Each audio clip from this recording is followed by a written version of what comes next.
Very, very good win for Manchester United today. Very comfortable. Blew Fulham away today. We was in control. From minute 1 to the end, really. Well, apart from the first 5 minutes, I thought Fulham was all right, actually. A lot of changes made by Ole Gunnar Solskjaer today, and they raised eyebrows. For me, definitely. Obviously, he dropped Lindelof and Bailly. In came Smalling and Jones. The lot was in at right back, and Juan Mata was in, and Lukaku. So I was looking at that thinking, look, we should still have enough to beat Fulham, which we did in the end. It was a comfortable game. But it had the feel of, what the hell was you doing, Ollie, if we didn't get the win? And well done, Ollie, if we did. Do you know what I mean? It was one of those, and it was definitely the latter. I thought from the first 5 minutes we looked a bit shaky, actually, but then after that we just settled down. Pogba was instrumental today. Pogba, that guy, the virus, the infection, the disease, whatever the hell you want to call it. Well, we're infected. Man United's infected by Pogba right now. He is just going from strength to strength.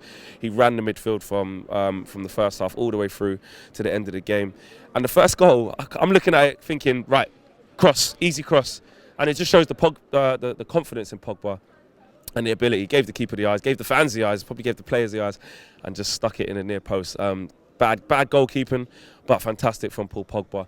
And then it's, can we build on that? Let's get the second quickly. And we did. With Juan Mata starting on the right, he likes to drift in, but I think the direction was clear. When we get the ball, get it forward quickly to Martial. Any time the guy had the ball, you could just hear it around the stadium. Even the Fulham fans, it was like a sigh from them and like a cheer from us. As soon as he got the ball, you just felt as if something was going to happen. And he did. He got that second goal. We had, some 60, 70 yards to travel with the ball. Jinked inside one defender, jinked outside the other, and an Henry-esque finish. Ollie's been talking about wanting him to get more goals, more chances, wants him to get more tap-ins, because he only scores worldies. And it was another worldie today, a fantastic, composed finish. And we go in 2-0. And I thought the game management was really good. We controlled the second half, could have been 4s and 5s. And we get the penalty, and who else takes it? Mr. Paul Pogba going from strength to strength again. And then Ollie makes the changes, and the right changes. We need to preserve Herrera, we need to preserve Paul Pogba, especially with the PSG game coming up. You can see he's thinking behind that. So, I'm looking at it thinking at least Ollie knows his best centre-back pairing. I'm assuming that Lindelof and Bailly will start against PSG. They should. But there's a question mark for you guys, though. Should the lot start that game? I thought he had a very good game today. He was up and down the flanks, defended very well, as did the whole back four. But, I would probably say that Ashley Young will start the game, given the changes that will be made and that the importance of that game. But for me, I would maybe look at the lot. He's shown he can do it there, and he's young and he wants game. He wants game time.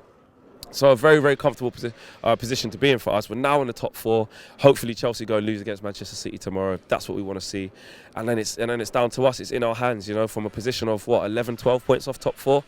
What a difference 11 games can make. What a difference. Everyone is buzzing around the place. The fans are happy.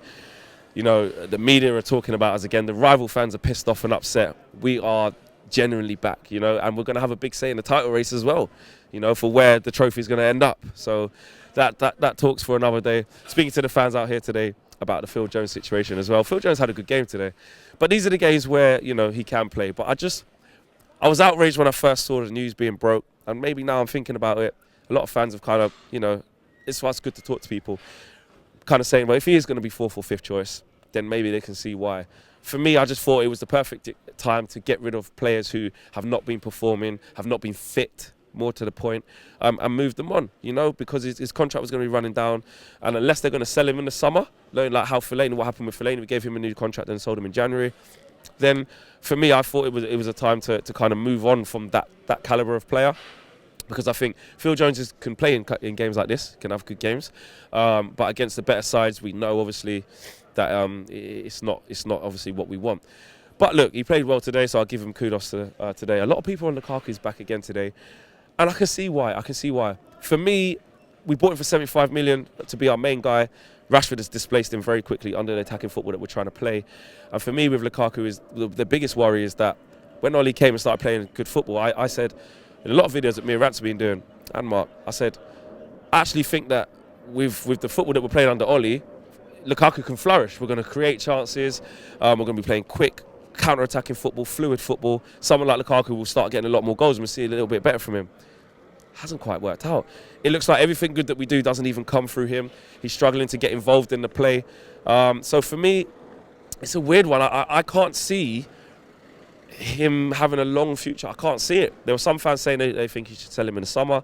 Now look, I want Lukaku to do well, especially in the system that we play. I want him to, but I just can't see it, if I'm being honest. I just can't see it, but the jury remains to be out, and it feels like we do need that depth, because if we get a few injuries to key players, someone said it in the fan cams earlier, we do look a complete different team as soon as you take out certain players. And I know, if you get injuries, it affects any team.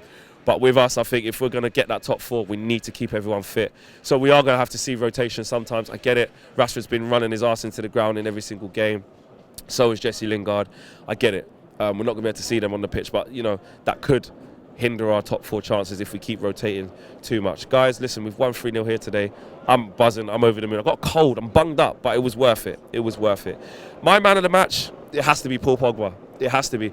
I was going to sway towards Herrera because I like to go kind of left wing, because when you see someone get all the plaudits, the Martials, the Pogbas, rightly so, but sometimes I like to look deeper than that in the performance. And Herrera was fantastic, and he needs to hurry up and sign as well. We've given Jones a contract, Smalling, Martial, etc. De Gea and Herrera have to be next. We need those guys to sign. So I was going to give it to Herrera. Then Pogba stepped up and scored a penalty, and he's keeping it going. He's keeping his fantastic run in the side going since Ollie's come in, and we're building a team around him. The freedom that he had, the way he imposed himself on the game. For me, the man of the match was Pogba today. Guys, thank you very much for watching. Drop your views and comments in the boxes below as per usual. Roll on PSG, man. Bring it on. Big game. Laters.